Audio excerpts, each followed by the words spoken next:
I'm talking now to Jacques Marais, who is a professional photographer and author. Hello, Jacques. Hey Richard, how are you? Absolutely fine, thanks. For our viewers, just tell us who you are and what you are. Well, obviously, we'll have to do the short story because it starts a long, long time ago in the Bobbejaanse River farming community of the Eastern Cape. But basically, I am an engineer with a photographic habit. So I studied engineering at Wits, but I found it not that interesting. So I started going back to things I love, and that's writing and taking pictures. I started playing with my mother's old box brownie camera when I was about 6 years old on the farm, and it's become a diversion that has kept me busy for the next 5 decades. So yeah, I've been doing quite a bit of photography, mostly in the travel, adventure sport, and conservation fields. And the beauty of what I'm doing is that I write as well as take pictures. And that just means that I can write the words that goes with the pictures or take the pictures that goes with the words. So, obviously, you know the stories behind the pictures because you've taken them. And recently, you visited the Grootvadersbosch area where the Silver Mountain Music Festival is held. And you and Aileen Anderson, who is the driver of the festival, travelled around and tell us what you saw. Well, the thing about Grootvadersbos, it's been one of our favorite family getaway destinations for a good 10 years. And we've been visiting the Moody's and Aileen and the redwood trees and the beautiful forests for a good decade. So the kids have been running barefoot ever since they were in primary school, and the youngest one in nappies. So we know the area and the people really well. So it's always in my thoughts, and especially with lockdown and that constrained feeling of being cooped up and not being able to get out. And I'm an outdoor person. Um, I've obviously chatted to Aileen quite a bit around some of the trails, some of the projects we were working on.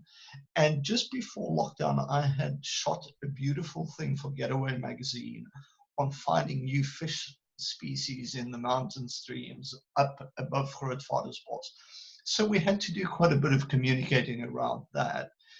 But we spoke about Silver Mountain Music Festival being cancelled and what we could potentially do. And I, together with Aileen, came up with the concept of showing the partners and the people and the crew involved in the festival, showing them cooped up inside, but then so showing them in lockdown in monochrome with a mask and quite stark lighting, but then showing the opposite side, the breakout, and they get outside and the expansive sky and nature and in full color and just that joie de vivre of getting outside. So I ended up doing a story for Freya Weekblad on that whole Hessequan Overberg region, exactly around that. So around the flower farmers who have lost everything, about Twaki who had to sort of scrounge about to feed his smoking habit, about Eileen doing a Zwift inside on a bicycle while she actually wants to be riding the trails. So a lot of the imagery I shot around the actual project for Grootvadersbos actually were used in a Freya Weekblad article that I did. And there was a follow-up article today in Media 24 in the Beta supplement in Burger as well. So we got some quite nice media coverage that will hopefully drive people back to the area, because tourism is what it's all about. Do you think that the lockdown, which you've documented in your photographs, is going to have a long lasting effect on that whole area? I think in so many ways that it's in a way it's quite scary for me, because I think there's a huge amount of quite dark depression and anxiety and everything that has come with lockdown. So that is the sort of internalization of not knowing how long you're going to have to hide from this virus. Everything that went with it, I think, have made a lot of people very fearful. But I think more than that, what worries me is the impact that it's had on the economy and on the financial status of a lot of people, and also the red tape and bureaucracy that comes with restarting your life after the lockdown. So I do think it is going to have quite a market effect on the psyche of the people. One of the extraordinary things about the masks that people have had to wear is that when they're on, you can't really tell what people are thinking and feeling. Personally, it's my biggest bugbear with the whole lockdown thing is this divisioning that we're creating between human beings. Because I'm a huggy type of guy, so I like to give my friends a big old hug and slap them on the back, or shake their hands and look them in the eye and see when they're smiling and see when they're happy and sad. Now it's nearly like we're in a Blade Runner movie where we all drones, where we control our facial expressions and we control the distancing between each other. And with that, all of a sudden, there's that move away, sort of nearly a feeling of distrust between individuals, between communities, between race groups. And we're going to have to work really, really hard to get beyond that. And it's, I think, music, with what you're doing, tourism, the ability to sit around a campfire and talk or be active in nature, I think that is what will bring us back to the old normal. Because frankly, I don't want to be part of the new normal. I want to be the old normal. I want us to get back to where we were, where we can look each other in the eye, where we can hug each other, where we can smile at each other and see those smiles.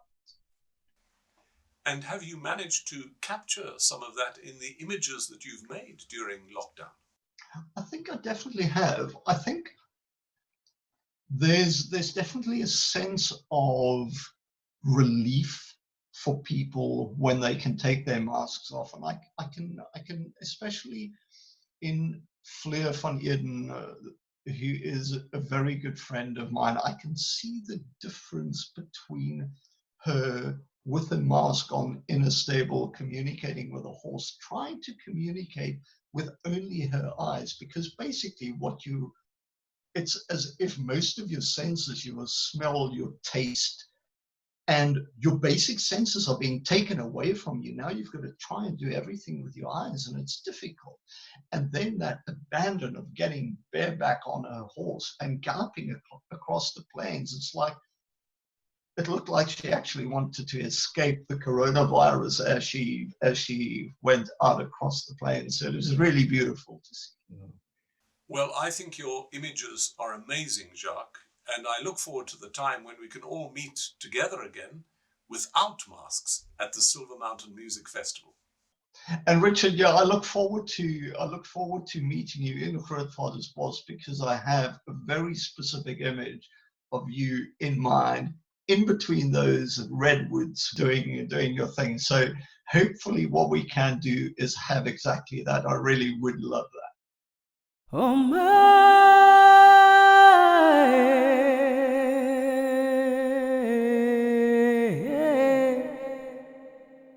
oh my,